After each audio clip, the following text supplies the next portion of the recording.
오늘도 새벽 5시면 눈을 떠요. 눈꺼풀이 천근만근이라 누워있고 싶지만 그럴 수가 없어요. 진우가 깨기 전에 밥도 해야 하고 기저귀도 준비해야 하거든요. 나이 73에 다시 아기를 키우게 될 줄은 몰랐죠. 엄마 노릇 그거 이제야 알겠어요. 말도 못하고 걷지도 못하는 진우는 세상에 나 하나만 믿고 있어요. 그러니까 오늘도 일어나야 해요. 진우는 말이 없어요. 울음소리도 작고 감정 표현도 서툴고 처음엔 아이가 조용하니 얌전하다고 생각했는데 병원에서 뇌성마비라는 진단을 받고 나서야 알았어요. 딸아이가 그 애를 품에 안고 처음 저희 집 대문을 넘은 날이 아직도 기억나요. 장맛비 쏟아지던 여름, 축축하게 젖은 셔츠에 눈은 벌겋게 부어선 문 앞에 서 있었죠. 아무 말 없이 아이만 품에 안고선 그 애가 말했어요. 엄마, 나 좀 들어가면 안 돼? 그 순간 저는 멍하니 서 있었어요. 제 형편도 그리 좋지 않았거든요. 집도 오래되고 제 몸도 예전 같지 않았고 하루 벌어 하루 먹고 살기도 힘들었어요. 그런데 눈앞에 선 딸이 너무 말라 있었어요. 어깨는 축 처지고 손은 벌벌 떨리고 품에 안긴 아이는 조용히 숨만 쉬고 있었죠. 한동안 말없이 아이를 바라보다가 문을 열어줬어요. 그 아이가 제 손녀인지 손자인지도 잘 몰랐어요. 그냥 딸이 너무 지쳐 보였어요. 그날 밤 저는 잠이 오질 않았어요. 딸은 거실 구석에서 아이를 안고 잠든 채였고 저는 부엌에서 하염없이 국을 끓이며 생각했죠. 이 애를 어쩌지? 문득 고아원이라는 단어가 스쳐갔어요. 우리 형편의 저 아이까지 어떻게 키우나? 도와줄 사람도 없고 돈도 없고. 그런데도 그 생각이 너무 죄스럽더라고요. 그런데 새벽녘 딸이 아이를 안고 조용히 말하는 소리를 들었어요. 진우야, 미안해. 엄마가 꼭 지켜줄게. 절대 너 혼자 안 만들게. 그 목소리를 들으니 마음이 쿵 내려앉았어요. 그날 이후로 고아원이란 단어는 제 머릿속에서 완전히 사라졌어요. 딸은 낮에는 병원 다니고 밤에는 식당 설거지 아르바이트를 했어요. 얼굴이 점점 창백해지고 눈 밑이 퀭해졌죠. 가끔은 밤에 잠결에 흐느끼는 소리가 들렸어요. 조용히 우는 딸을 바라보며 저는 제 가슴이 찢어지는 줄 알았어요. 하지만 진우를 볼 때마다 그 애는 다시 웃었어요. 진우가 내 전부야. 그 말을 들을 때마다 저는 더 도와줘야겠다고 마음먹었어요. 제 딸은 어렸을 때부터 착한 아이였어요. 남편을 일찍 떠나보내고 혼자 아이 둘을 키울 때 아들은 말썽만 부렸어요. 술, 게임, 학교 결석 늘 제 속을 태우던 애였죠. 그런데 딸은 그 반대였어요. 시장에 가면 무거운 장바구니를 들어주고 제가 울면 곁에서 꼭 안아주며 말했어요. 엄마, 난 엄마처럼 살지 않을 거야. 돈 많이 벌어서 엄마 편하게 해줄 거야. 그리고 20살이 되던 해 딸은 서울로 떠났어요. 엄마, 나 진짜 성공해서 돌아올게. 엄마 힘든 거 내가 다 끝내줄게. 그 눈빛이 아직도 생생해요. 꿈을 품고 떠났던 그 아이가 몇 년 후 아이 하나를 품고 다시 돌아올 줄은 아무도 몰랐죠.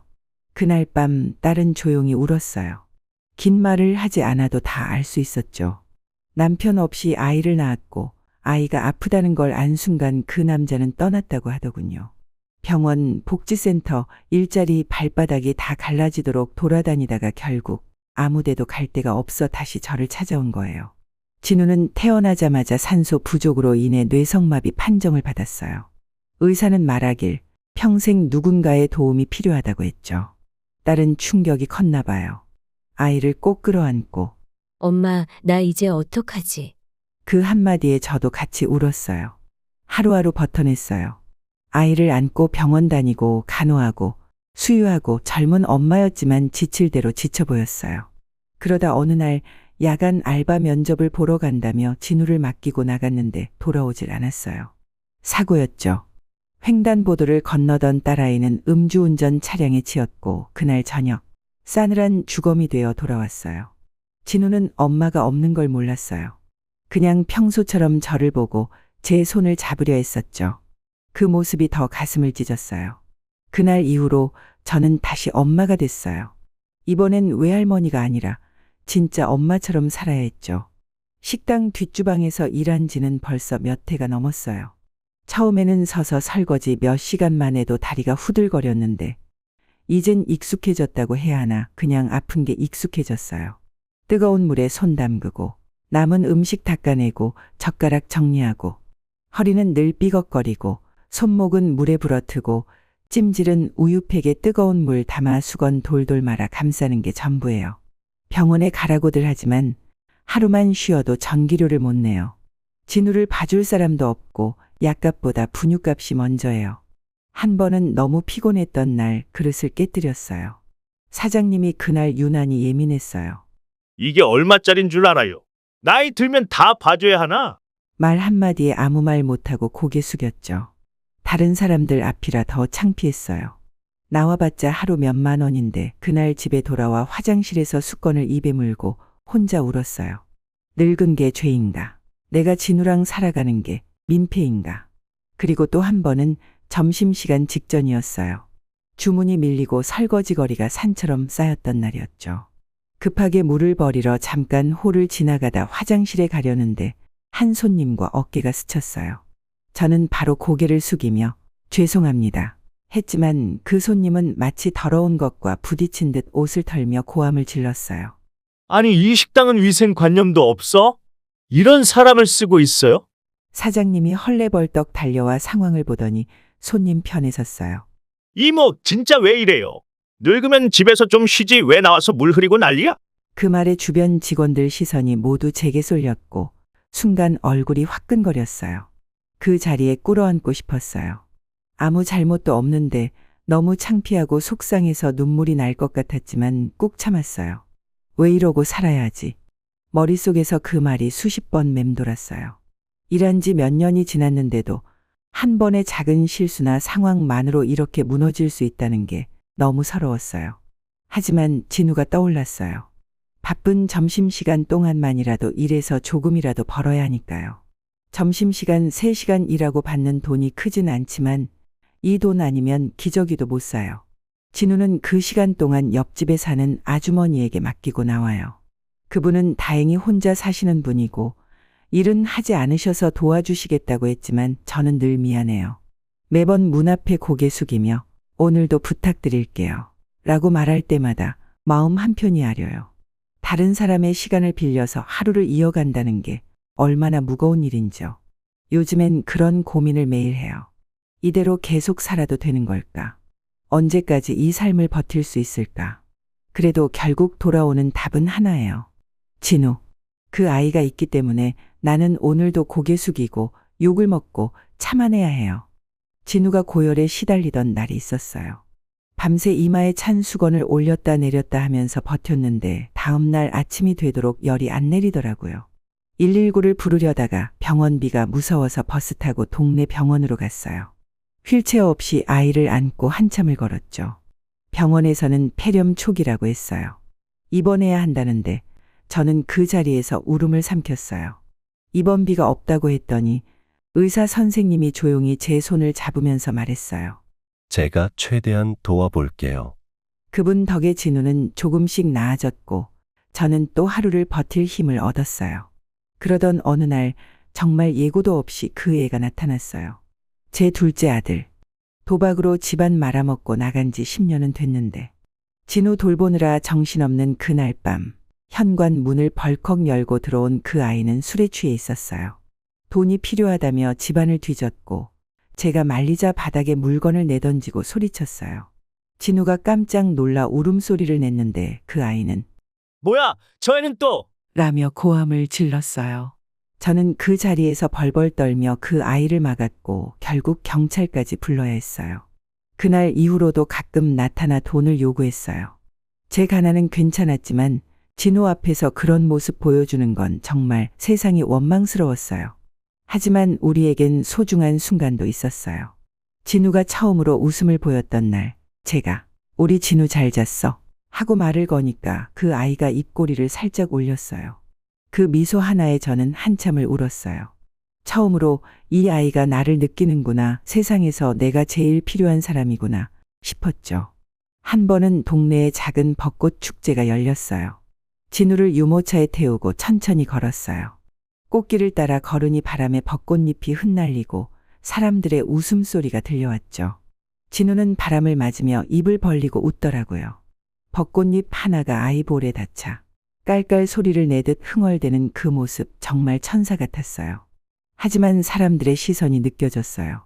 몇몇은 힐끔힐끔 쳐다보더니 서로 귓속말을 하고 수군거리기 시작했죠. 어떤 사람은 노골적으로 유모차 안을 들여다보고 고개를 갸우뚱하며 지나가기도 했어요. 어떤 젊은 여성은 제 옆을 지나가며 친구한테 속삭이더군요. 쟤 뭐야, 장애인인가 봐. 순간 가슴이 철렁 내려앉았어요. 손가락질은 없었지만 그 시선들이 칼날처럼 마음에 박혔어요. 하지만 또 어떤 사람들은 다정했어요. 어떤 아주머니는 진우를 보더니 아이고, 웃는 얼굴이 참 복스럽다. 하며 머리를 쓰다듬어 주셨어요. 청년 커플 하나는 진우와 함께 사진을 찍어도 되냐고 물으며 유쾌하게 웃어주었고요.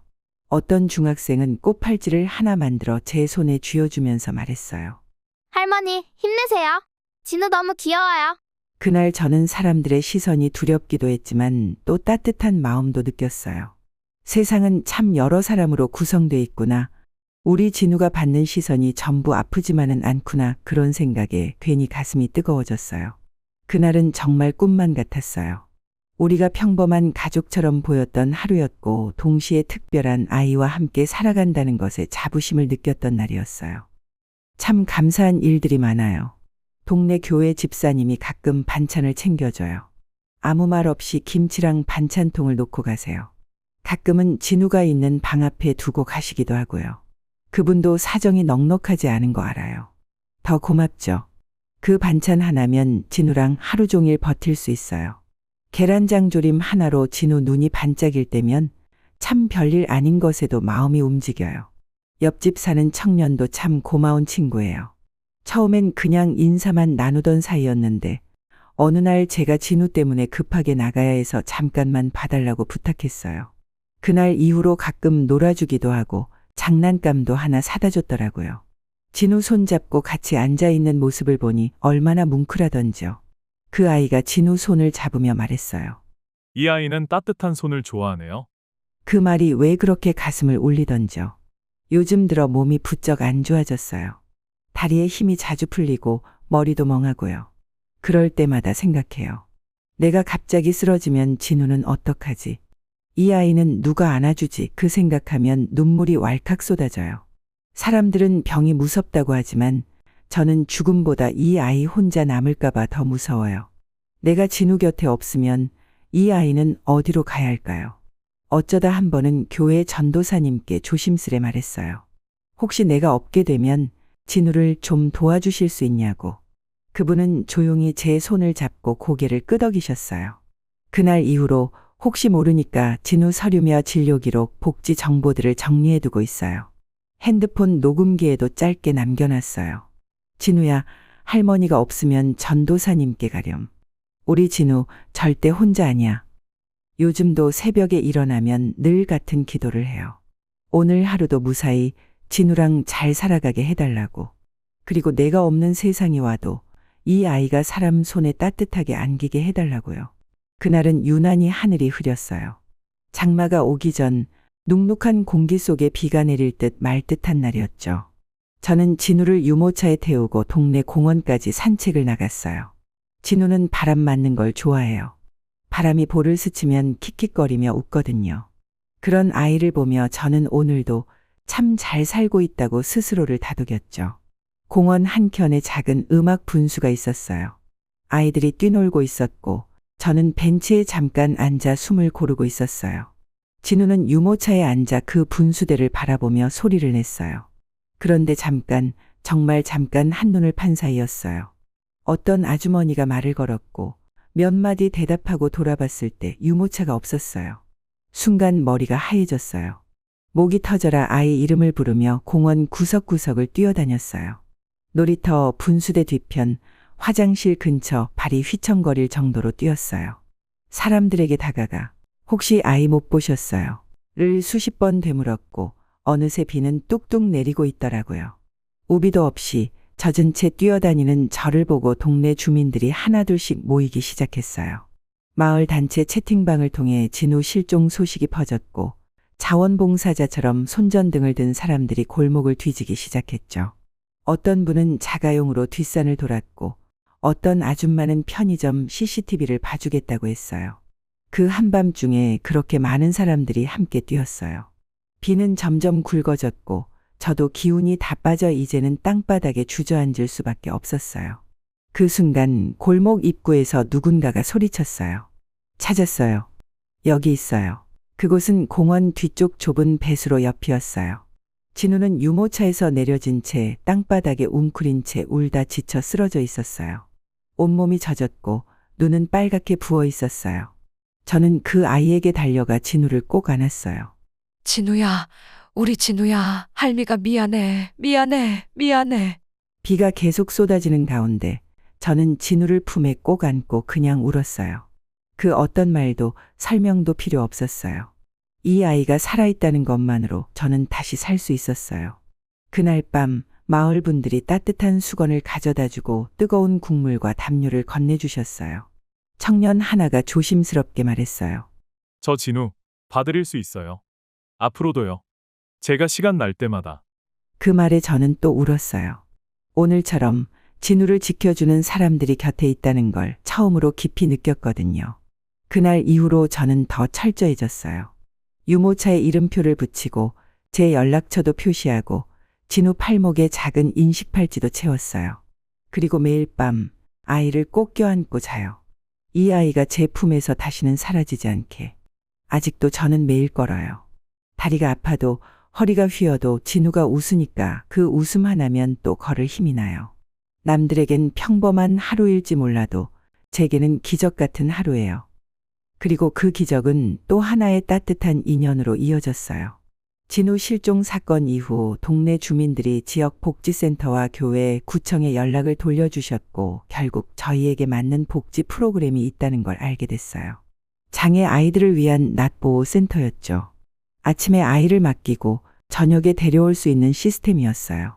거기엔 전문 간호사 선생님도 계시고 말 못하는 아이들을 위한 감각놀이 프로그램도 있었어요. 처음엔 망설였어요. 진우를 내 품에서 떼어낸다는 게 너무 두려웠어요. 하지만 첫날 선생님 품에 안겨 조용히 미소 짓는 진우를 보고 나니 이젠 이 아이도 새로운 세상을 만나야 할 시간이라는 걸 알았어요. 이제 진우는 매일 아침마다 배웅받으며 센터로 가요. 돌아올 땐 가방에 그림 한 장, 손에는 작은 스티커, 얼굴엔 살짝 수줍은 미소를 담고 돌아와요. 그 모습을 볼 때마다 참 많이 컸구나 싶어요. 이 아이도 잘하고 있구나. 그리고 저도 조금씩 일을 늘렸어요. 오전엔 식당일, 오후엔 동네 부녀회에서 운영하는 반찬 배달 아르바이트도 시작했어요. 조금씩 생활비도 넉넉해졌고 전기료 걱정 없이 보일러를 켤 수 있게 됐어요. 처음으로 진우에게 작은 장난감을 사줄 수 있었고 여름엔 선풍기 대신 에어컨 바람을 느낄 수 있었어요. 가끔 진우와 함께 시장에 나가요. 진우는 유모차에 앉아 있고 시장 상인분들이 반갑게 인사해줘요. 진우 왔네. 우리 시장 마스코트야. 진우는 그 말에 반응하듯 손을 움직이며 소리를 내요. 그때마다 저는 미소 지어요. 우리 아이가 이 동네에서 사랑받고 있구나. 지나온 시간들이 참 험했고 아팠고 고독했지만 돌아보면 그 안엔 사람의 손이 있었어요. 따뜻한 손, 내미는 손, 가만히 등을 토닥여주는 손, 혼자였다면 여기까지 못 왔을 거예요. 지금도 저는 걷습니다. 하지만 이제는 달라졌어요.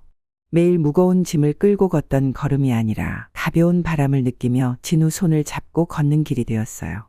가끔은 진우 손 위에 제 손을 얹고 말해요. 진우야, 우리는 참 잘 견뎠다. 그리고 앞으로 더 잘 살아보자. 그 말을 하면 진우는 꼭 웃어요. 그 미소는 제가 살아가는 이유이고 앞으로 나아갈 힘이에요. 그리고 저는 압니다. 이 아이가 있는 한 이 세상은 아직 살 만한 곳이라는 걸. 진우와 저는 오늘도 함께 걸어요. 어제보다 나은 오늘을 향해, 오늘보다 더 따뜻한 내일을 향해.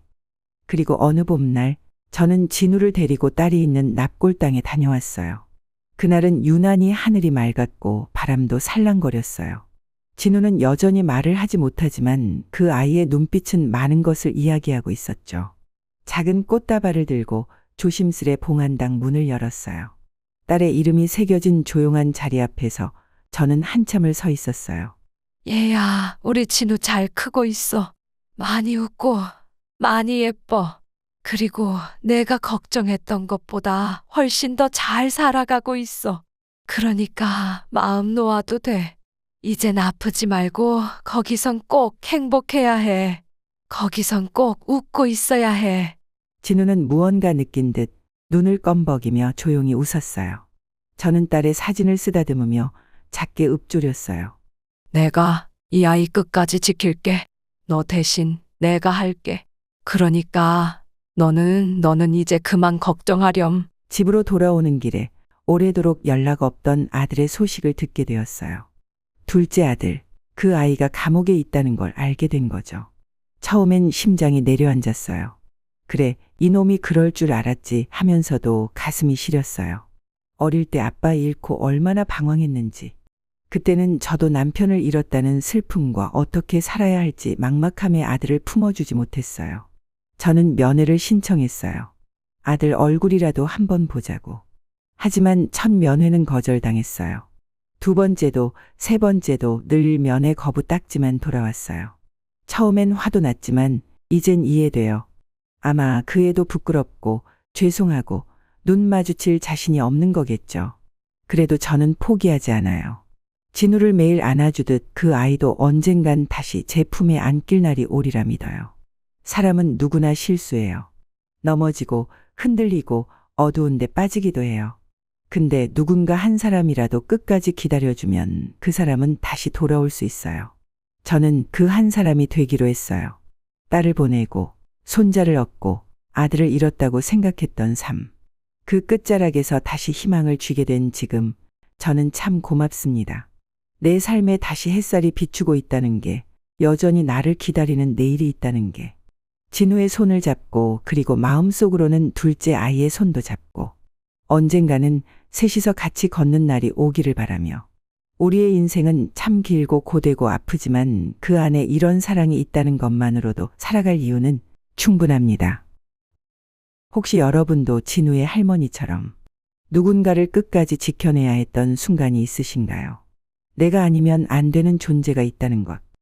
그 무게는 때론 버겁지만 그 안에는 세상에서 가장 단단한 사랑이 깃들어 있습니다.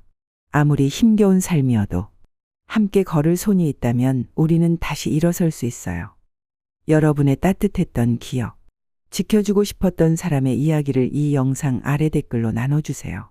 그리고 이 사랑이 더 멀리 전해질 수 있도록 좋아요와 구독 잊지 말고 눌러주세요. 진우와 할머니의 이야기가 어느 누군가에게 오늘 하루를 버틸 힘이 되길 바랍니다. 다음 이야기에서 또 만나요. 감사합니다.